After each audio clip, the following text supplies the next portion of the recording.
you just share some light on your background? Well, I left for Spain early 60s, I think, right after independence, a year or so after independence. Moved to Toronto, Canada, and with the intent of actually studying radio electronics, which was very fashionable at the time. A wise instructor at my electronics school discovered that I was a better artist than I was an electronics technician. So he advised me to go to art school, which I did. I studied sculpture, painting, design, what else? Ceramics. And then later I went to Ryerson University. Again, did drawing and industrial design, some architecture. I was exposed to range material and reasonably good instruction how to work with these materials. So I think from the get-go that sort of gave me a much wider palette than the typical art student who goes to art school and comes out usually in one area, either painting and drawing or sculpture. That tended to be the case. But I, for reasons that are not always clear to me, find that I wanted to work with a much wider range of material. I like to think that my work is a little bit incestuous because one work feeds the other. Okay. So it's a continuum.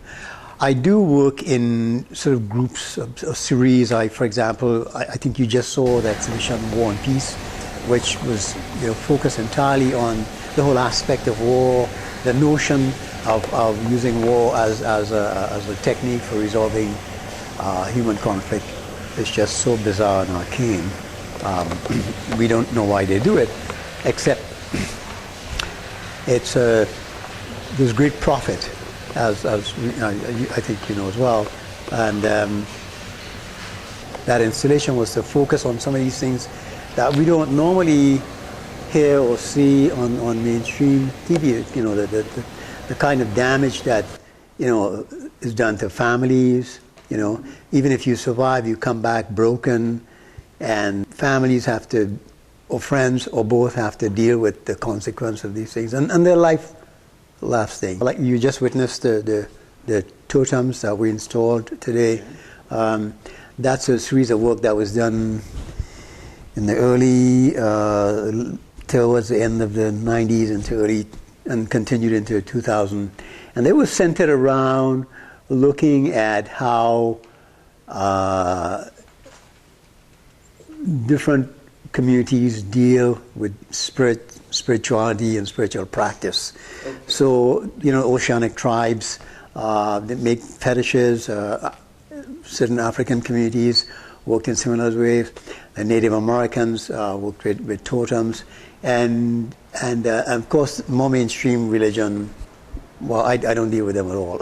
But the idea was to look at, again, how indigenous groups of people respond to the environment. How do you respond to sun, rain, the air, water, fire, physical sense of things around us, all these ideas. All my sculpture is either welded together or assembled or welded and assembled, meaning we have disparate materials coming from different parts and put together. So let's go take a walk in the studio and see what's happening. I think it's also a good example of the kind of thing I was describing just now, because all the parts here are assembled. Yes. You know what I mean? The graphite, the drawing, this is on paper, this is on wood. And if you look around, you see this shape turning up in various ways all over the place. So, but this came almost directly from this series, not that particular painting, but this series of work. Okay. And so the drawings, these set of drawings were based on the totems, and then the totems inform another group of work. So there's this kind of ongoing conversation about the work. And that's why I use I use the term incestuous, because I kind of feed. But all it is, again, this is collage. So you have etching and acrylics put together. It's typical of the way I work. It's always instructive to, move away from the comfort zone, and particularly, if you come, you're born in America, which is very kind of dominant, culture and behavior, and to get outside of that, and see the world from a different perspective is very useful. Indeed. And especially for the younger mind. Roy, what advice would you give? Yeah, advice about being an artist.